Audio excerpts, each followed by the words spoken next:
Okay relax same position.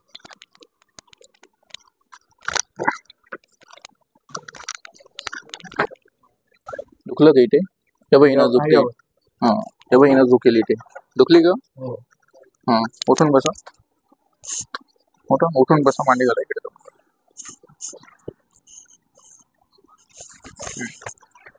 आता तुम्ही याच्या आधी सगळं यायलाच याच्यावर करताय पण प्रॉब्लेम त्याच्यात काहीच नाही. पण त्याला ब्लड सर्क्युलेशन करणारी सायटिका नावाची जी नस आहे ती कमरामध्ये ह्या ठिकाणी असते. ही नस अशी इथून इथून इथून अशी याच्यात. आता तुम्हाला कधीतरी झटका बसला, कमरावर पडले, वजन उचललं. आता कमराला झटका बसून भरपूर दिवस झाले पण त्याला जे कार्टिलेज आहे गादी असते ते हळूहळू बाहेर यायला लागलं. जसं जसं ते कार्टिलेज फाटून बाहेर आलं तर इथून ब्लड सर्क्युलेशन कमरापासून ते इथपर्यंतची नस जाते तर त्याला होत नाही. म्हणून हा भाग सुजला गेलाय. म्हणून कमरापासून उजव्या पायाला रक्तपुरवठा न झाल्यामुळे कमरापासून पाय दुखेल, जड पडेल, रग लागेल, कळ लागेल मग घ्यायची. पण कधी वाकून काम केलं, वाकून वजन उचललं, जास्त उभे राहिले, जास्त चालले, जास्त गुडघ्या बसले तर असं नाही. पण हे प्रमाण हळूहळू वाढणार आहे. जसं जसं कार्टिलेज बाहेर येईल तसं हे प्रमाण वाढत जातं. आता याच्यावर तुम्ही किती पण ट्रीटमेंट केली हे क्लिअर होणार नाही. जोपर्यंत ती नस चालू होत नाही. तुम्ही काय केलं? उलट केलं. बसले याच्यावर ट्रीटमेंट करत.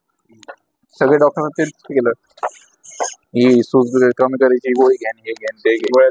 हा त्यांनी सांगितलं पण असेल व्हेरिकोस वेन चेक करावं लागेल असं तसं. तर त्याच्यात फॉल्टच नाही. फॉल्ट आहे वरती. मी लाईव्ह सांगतोय. जर सांगितलेला नियम प्रॉब्लेम नाही निघाला तुमचे पैसे मी भरतो. LS सायटिका प्रॉब्लेम नाही निघाला तुमचे पैसे मी भरले एवढी माझी गॅरंटी. पण तसं काही करायची गरज नाही. त्यांनी पण ते सांगितलं हा की तुम्ही पाकिट वगैरे इकडे काही ठेवू नका, या बाजूला काही ठेवू नका. तर हे तुम्ही जास्त वाकून काम केलं, वजन उचललं, त्याच्याने हा प्रकार वाढत गेला. आता तुम्ही काही चुका करता म्हणजे जास्त वेळ मांडी घालणं, जास्त वेळ गुडघ्यावर बसणं, पालतं झोपणं, 15 ते 20 किलोच्या पुढे वाकून वजन उचलणं, या गोष्टी तुम्हाला टाळायच्या आहे डॉक्टर. समजलं? पुढचे 3 महिने एकदा डिस्क पोझिशनला गेली की कार्टिलेज लेवलला गेले की ओके.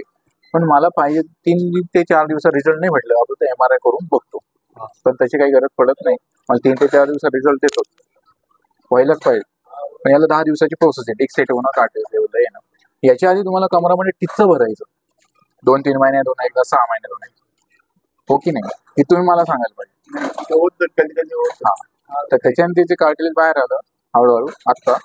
म्हणून हा प्रकार वाढत गेला. याला 3 दिवसांनी फरक पडेल, 10 दिवसात कवळ. 10 दिवसाची काही प्रोसेस असेल मी सांगतो तसं करायचं. ठीक आहे? तो पालतो. ठीक आहे. डोकं BP पण आहे. काही अडचण नाही. त्याचा त्याचा काही संबंध नाही. आजपर्यंत एवढं तुम्हाला कोणी सांगितलं पण नसेल त्याच्यावर. ते आयुर्वेदिक गोळ्या खाल्ल्या मी. याच्यावर मरेपर्यंत जरी गोळ्या खाल्ल्या आणि गोळ्यांनी हा जर बरा झाला तुमचे पैसे मी भरतो. तेच आयुर्वेदिक गोळ्या खाल्ल्या. हा टेम्पररी आहे. टेम्पररीसाठी भरपूर गोळ्या आहे. मग टेम्पररी खाऊन खूप उपयोग नाही ना. ते पेन किलर स्टोरेज देतात. हे बाई नस दबलेली इथे आणि ही नस अशी इथून खाली जाते.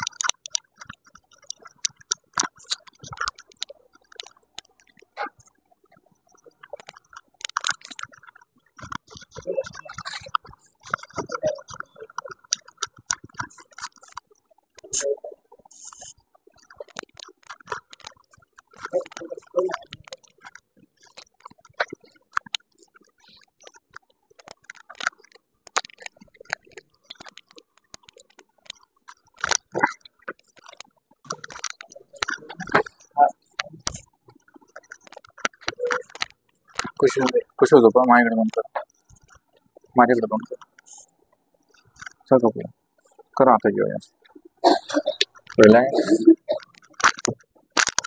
Same position. पाय इकडे, डोकं तिकडे करा.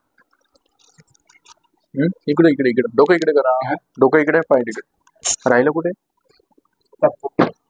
कोणी पाठवलं माझा मुलगा येऊन ओके असं करेक्ट. काम काय करता? बँक असे आहे का? ही मोस्ट काढते तेव्हा काम असे आहे का? असे डायबिटीज किती आमची? ओके बरोबर.